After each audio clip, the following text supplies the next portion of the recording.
Welcome back to Off Topic Sports. I'm one of your hosts, Adam Webster. I will eventually, hopefully, have a co-host or hosts, but we'll see what happens with that.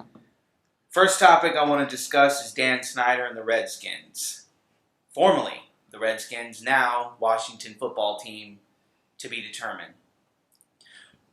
Unfortunately, we don't have just a team name. In the last few weeks, we've gotten a bunch of stuff to emerge. I think there's 15 or 16 women have come out with sexual misconduct allegations against multiple people throughout the entire Washington Football Team, TBD, however you want to put it, members of the upper staff. Dan Snyder claims to not know what's going on, but we all know how this works. He's the owner of the team. Unless something super egregious comes out directly claiming that Snyder did it, saying that Snyder was responsible for knowing all of this going around, sort of like the Joe Paterno thing at Penn State. This is definitely some serious allegations. There's been a lot of other rumors going around about cheating allegations with the Washington Football Team name to be determined. There seems to be some cheating allegations that go in the form of the referees, I believe, paid off, which is weird considering how terrible the Redskins have been in recent years. So if that's true, they've been doing a terrible, terrible job of paying off the refs. Some other cheating allegations were levied out there. I think Twitter had a few of them. I didn't read all of them, but I just thought I wanted to really start on this topic because it's just strange how the team is about to change its name, and then all of this sexual misconduct allegations come out to light.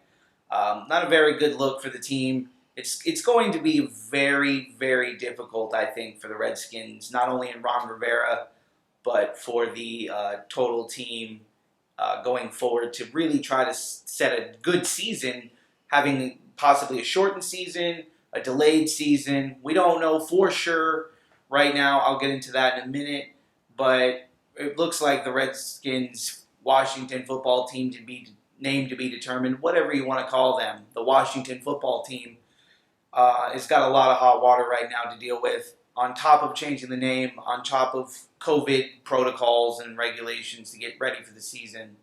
So it's going to be interesting to see what not only the team name is, but how they get through all this stuff. And now moving on, the NBA playoffs are going to be underway here, I believe July 31st. Or July 30th, we're going to get our first games. My team plays August 1st, Miami Heat. I believe they play the Denver Nuggets, so that's spectacular. Start off with a tough team. But what I want to discuss is the teams that I think are going to be representing the East, the West, and two sleeper teams I think could possibly come out of this. First, starting with the West, you have the Lakers, you have the Clippers, and you have the Denver Nuggets.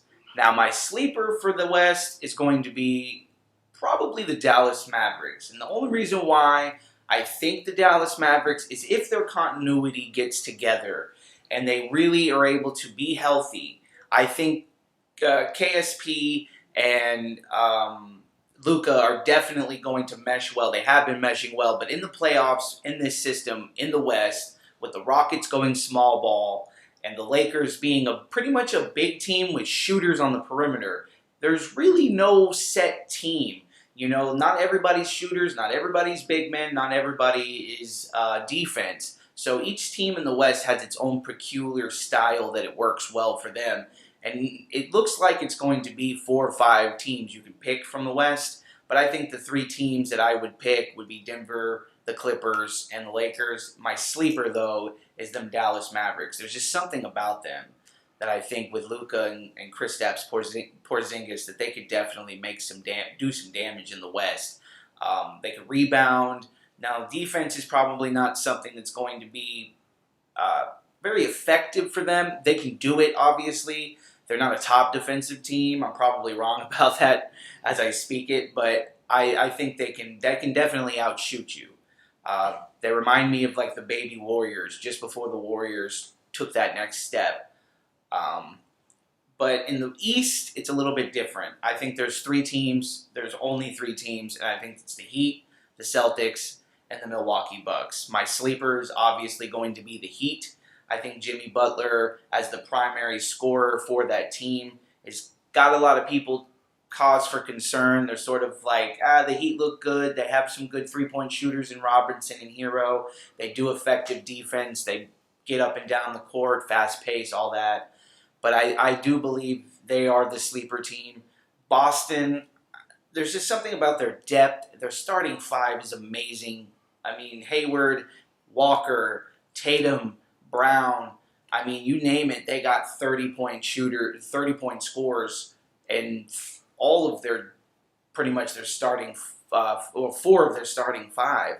So it's a very difficult team to really gauge. Now, they're not deep, say, as the Heat or even maybe the Bucks, but they are a very difficult team to deal with, and they have experience. Brad Stevens is no joke at coach. So I think they're going to be a very difficult team, if not the team out of the East. I think Milwaukee, having Giannis, he's the reigning MVP, he's probably MVP again this year, blah, blah, blah.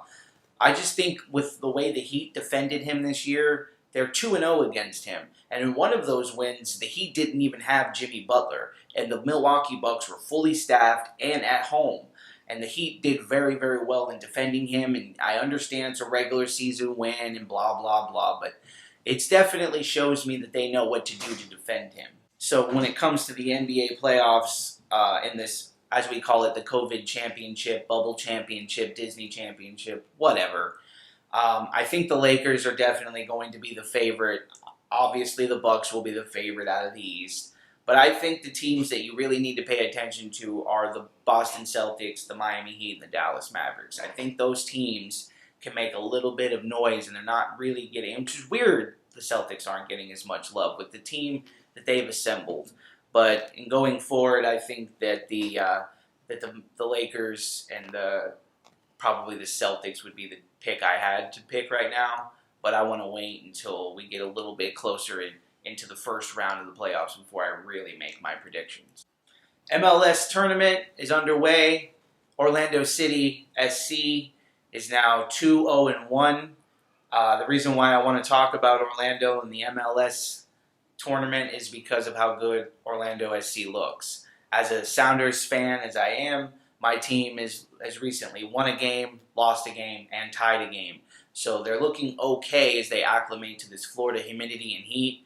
But man, oh man, is Orlando City putting it on teams right now. And they definitely look like the favorite to come out of their bracket and the favorite to come into the knockout stage. Because of all the other teams I've seen play right now, they look like the best team suited to go forward. Maybe it's because it's an extreme home field advantage. And man, let me tell you, playing down here, sports teams, the Miami Dolphins, the Florida Marlins, and now the Orlando SC and the Miami I think it's Inter Miami is the name of the team down in Miami for MLS. They all have an advantage when it comes to outdoor weather and that heat and humidity. There's just nothing like it. Practicing in it, playing in it, it's very big advantage when it comes to the players, especially for Orlando right now. Because you watch them play a game, man, 30 minutes into the first half, them players are drenched in sweat like they've been doused in Gatorade after a huge win.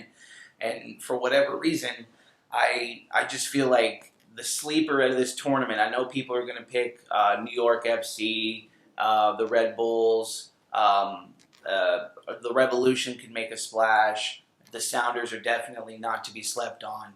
But I feel like the sleeper in this tournament needs to be the Orlando City Lions, and they need to really get some recognition out of the MLS because it's their home stadium. They're playing good. They don't have a loss right now, and they're definitely acclimated to the weather, being that's their home stadium. So I think more needs to be said about them. But we all know the hype train that is the ESPN machine is only going to talk about LeBron James versus Michael Jordan, whether or not Pat Mahomes can throw a pass 7,000 yards. So we all know they're not going to cover that stuff going forward. And now the NFL. Training camps, apparently the NFL has released saying that they're not going to do any preseason games so they can set up a safe training camp for the players to get back to the regular season. And also they've approved testing. They're going to daily test all the players each day leading up to the first week of the regular season. And when they get the threshold below, I believe it's 5%. Once testing comes back at below 5 or at 5% positive test, they're going to proceed forward with every other day testing of the players. If the testing goes back up, they go back to daily testing, which is one of the things the players were definitely hyping on. I mean, they were definitely scared. They went on Twitter saying, we want to play. It was a big movement to all the players. We want to play, but we want to play under safe guidelines like the other teams or the other sports have done, and their organizations have set up, like the bubble in the NBA or the MLS bubble in Orlando. I believe hockey has got 2 cities in Canada that they're going to be doing. They got the east side of Canada and the west side of Canada, and they've got 2 different bubbles for each conferences, for the East and the West conferences, for the NHL.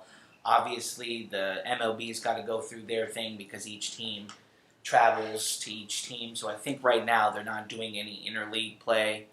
But the NFL releasing the training camp dates, I believe the 28th is when everybody is going to report or can report for training camp. And it's going to be very interesting to see what they do as far as safety and regulations for COVID, because these players want to play. But you got things out there right now where they're like, you can't swap jerseys after the game, but for an hour you can sit there and sweat and beat the crap out of each other with no mask. But as soon as the game is over, you got to throw a mask on. You can't shake hands, and you definitely can't swap jerseys, which is weird because 20 seconds prior, I had that guy's jersey in my mouth practically as I try to rip his soul out of his body and intercept the pass or score a touchdown.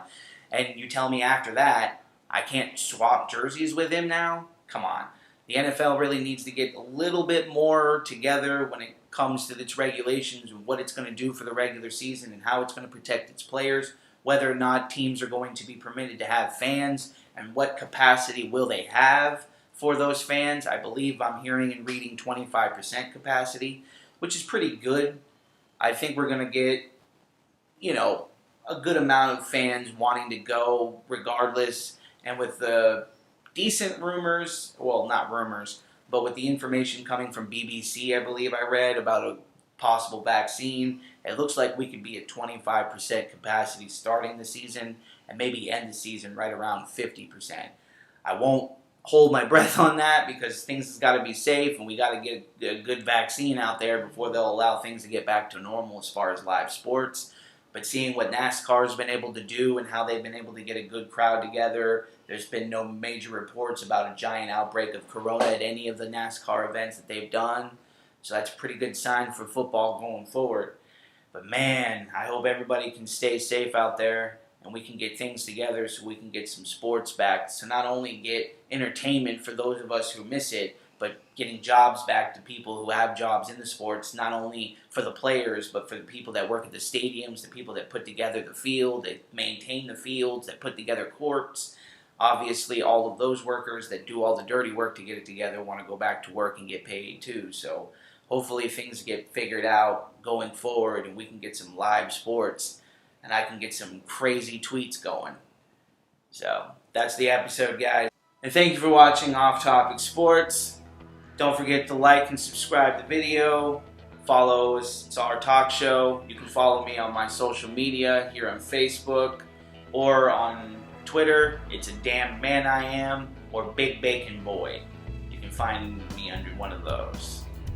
Hello everyone, I hope you enjoyed the video. That was Off Topics with Adam. I'm Josh from our talk show. If you would like, hit the subscribe button here, or you can watch our talk show episodes over here. See you next time.